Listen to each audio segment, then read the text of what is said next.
বছরের শেষ দিনে মা শীতলা ঠাকুর এবং বড় মাকে দেখিয়ে সবাইকে জানাই তোমাদের বছর যেন, আগামী দিনগুলো যেন খুব ভালো করে কাটে। আমার এবং আমার ফ্যামিলির প্রত্যেকের সাথে কিছু শুভ মুহূর্ত তোমাদের সামনে তুলে ধরলাম এবং আন্তরিকতার সঙ্গে আমি বলতে চাইছি যাতে তোমাদেরও সামনের দিনগুলো এর থেকে অনেক অনেক অনেক বেশি আনন্দে কাটুক।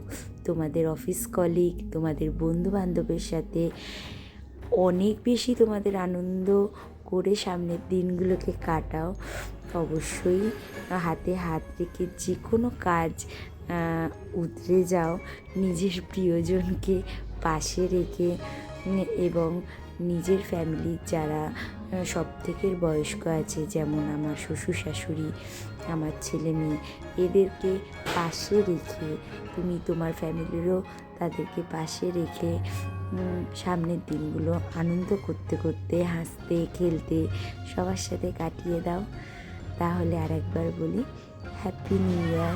সবাই ভালো থাকো, সুস্থ থাকো, যেটা সবথেকে বেশি জরুরি। টাকা পয়সা থাকুক না থাকুক ভাই, তুমি আগে সুস্থ থাকো, ভালো থাকো, সুস্থ থাকো। আর যেমন আমার সাথে আছো তেমন আমার সাথে থেকো। সবাইকে জানিয়ে হ্যাপি নিউ ইয়ার। আগামী দিনগুলো আমাকে যেভাবে ভালোবাসা দিচ্ছ সেইভাবে প্রচুর প্রচুর প্রচুর ভালোবাসা দিও। Happy new year my all friend, welcome 2026। আজকে আসি।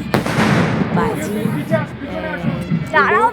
বছরেই দেখেছিলাম, তুলে রেখেছিলাম তোমাদের সাথে শেয়ার করব বলে, সেই দিনটা আজকের দিন। তো বাজিগুলো দেখতে থাকো। তাহলে আজকে আসি, 12টা বেজে গেছে।